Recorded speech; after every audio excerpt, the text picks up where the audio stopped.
பாரத பிரதமர் நரேந்திர மோடியின் வரி சீரமைப்பு ஜிஎஸ்டி 2.0 குறித்த குவிஸ் மூலமாக எளிமையான புரிதலுக்கும் சான்றிதழ் பெற்றுக் கொள்ளவும் உடனே லாகின் செய்யவும் peopleFriendlyGST.com. கரூரில் நடந்த பெரும் துயரில்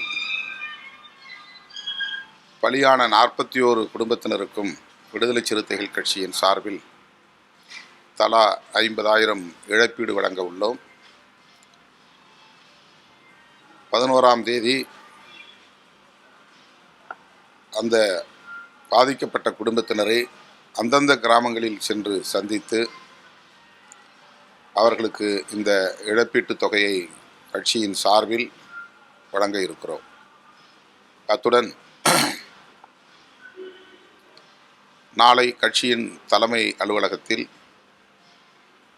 41 மெழுகுவர்த்திகளை ஏற்றி வைத்து உயிரிழந்த அனைவருக்கும் எமது கட்சியின் சார்பில் வீர வணக்கம் செலுத்த இருக்கிறோம். பாதிக்கப்பட்ட குடும்பத்தினரில் தகுதியுள்ளவர்களுக்கு அரசு வேலைவாய்ப்பு வழங்க வேண்டும் என்று வலியுறுத்துகிறோம். தன்னிச்சையாக நடந்த ஒரு நேர்ச்சி, அதாவது தாவேக தரப்பினருக்கும் இதில் எந்த உள்நோக்கமும் கிடையாது. இப்படி ஒரு சம்பவம் நடக்க வேண்டும் என்று அவர்கள் திட்டமிட்டு செய்தார்கள் என்று சொல்ல முடியாது. அதே போல திமுக போன்ற கட்சிகள் இதில் எந்த தூண்டுதலையும் செய்திருக்க முடியாது. அதனால்தான் இதனை ஸ்டாம்பீட் என்று ஆங்கிலத்திலே சொல்லுகிறார்கள். வன்முறை வெறியாட்டம் நடந்து 41 பேர் பலியாகவில்லை. ஒருவருக்கு ஒருவர் தற்காத்துக் கொள்வதற்காக மேற்கொண்ட முயற்சியின் விளைவால் ஏறி மிதித்து மூச்சு திணறி அதனால் உயிரிழந்திருக்கிறார்கள்.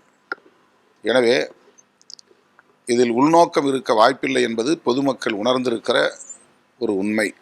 இதை தாண்டி வேறு ஏதேனும் சதித்திட்டம் இருக்கிறதா என்கிற கோணத்தில் இந்த புலனாய்வுகள் நடத்தப்படுவதாக சொல்லப்படுகிறது. அப்படி புலனாய்விலே என்ன வருகிறது என்பதை நாம் பொறுத்திருந்து தான் பார்க்க வேண்டும். 10ஆம் பதுவிலே மேலோட்டமாக பார்த்தாலே இது ஒரு நெரிசல் சாவு, அவ்வளவுதான். ஆகவே இதற்கு தார்மீக பொறுப்பேற்று இருக்க வேண்டும் விஜய் அவர்கள் என்பதுதான் பொதுமக்களின் கருத்தாகவும் இருக்கிறது. அதற்கு அரசின் மீதோ அல்லது முதலமைச்சரின் மீதோ பழி சுமத்தும் போக்கு ஏற்புடையதல்ல.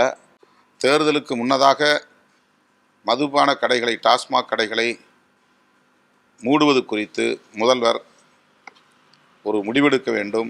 அதை வெளிப்படையாக அறிவிக்க வேண்டும்.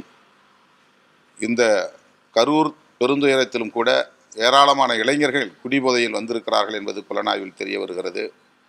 எனவே இளைஞர்கள் பாழாவதற்கு டாஸ்மாக் கடைகள் ஒரு முக்கியமான காரணமாக இருக்கிறது.